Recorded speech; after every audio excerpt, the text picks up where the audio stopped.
بسم اللہ الرحمن الرحیم حامیم تنزیل الکتاب من اللہ العزیز العلیم غافر الذنب وقابل التوب شدید العقاب ذی الطول لا الہ الا هو الیہ المصیر ما يجادل في آیات اللہ الا الذین کفروا فلا یغررک تقلبهم فی البلاد۔ یہ کتاب اور اتارنا ہے اللہ کی طرف سے جو عزت والا علم والا ہے، گناہ بخشنے والا اور توبہ قبول کرنے والا، سخت عذاب کرنے والا، بڑے انعام والا، اس کے سوا کوئی معبود نہیں، اسی کی طرف پھرنا ہے۔ اللہ کی آیتوں میں جھگڑا نہیں کرتے مگر کافر۔ تو اے سننے والے تجھے دھوکہ نہ دے ان کا شہروں میں ابولے کھلے پڑنا۔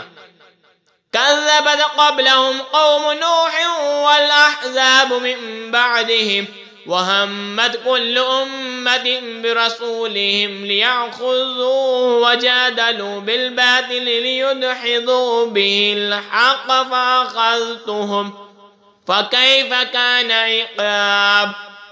ان سے پہلے نوح کی قوم اور ان کے بعد کے گروہوں نے جھٹلایا، اور ہر امت نے یہ قصد کیا کہ اپنے رسولوں کو پکڑ لیں اور باطل کے ساتھ جھگڑیں کہ اس سے حق کو ٹال دیں، تو میں نے انہیں پکڑا تو پھر کیسا ہوا میرا عذاب۔ وَكَذَلِكَ حَقَّتْ كَلِمَةُ رَبِّكَ عَلَى الَّذِينَ كَفَرُوا أَنَّهُمْ أَصْحَابُ النَّارِ، اور یوں ہی تمہارے رب کی بات کافروں پر ثابت ہو چکی ہے کہ وہ دوزخی ہیں۔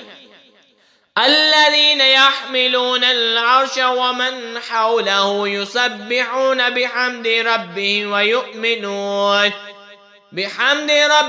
ويؤمنون به ويستغفرون للذين آمنوا ربنا وسعت كل شيء رحمة وعلما فاغفر للذين تابوا واتبعوا سبيلك وقهم عذاب الجحيم۔ وہ جو عرش اٹھاتے ہیں اور جو اس کے گرد ہیں اپنے رب کی تعریف کے ساتھ اس کی پاکی بولتے اور اس پر ایمان لاتے اور مسلمانوں کی مغفرت مانگتے ہیں۔ اے رب ہمارے، تیرے رحمت و علم میں ہر چیز کی سمائی ہے، تو انہیں بخش دے جنہوں نے توبہ کی اور تیری راہ پر چلے، اور انہیں دوزخ کے عذاب سے بچا لے۔ ربنا وادخلهم جنات عدن التي وعدتهم ومن صلح من آبائهم وأزواجهم وذريتهم إنك أنت العزيز الحكيم۔ اے ہمارے رب، اور انہیں بسنے کے باغوں میں داخل کر جن کا تو نے ان سے وعدہ فرمایا ہے، اور ان کو جو نیک ہوں ان کے باپ دادا اور ان کی بیبیوں اور ان کی اولاد میں، بے شک تو ہی عزت و حکمت والا ہے۔ وَقِهِمُ السَّيِّئَاتِ وَمَن تَقِ السَّيِّئَاتِ يَوْمَئِذٍ فَقَدْ رَحِمْتَهُ وَذَلِكَ هُوَ الْفَوْزُ الْعَظِيمُ۔ اور انہیں گناہوں کی شامت سے بچا لے، اور جسے تو اس دن گناہوں کی شامت سے بچائے تو بے شک تو نے اس پر رحم فرمایا، اور یہی بڑی کامیابی ہے۔ آمنت باللہ صدق اللہ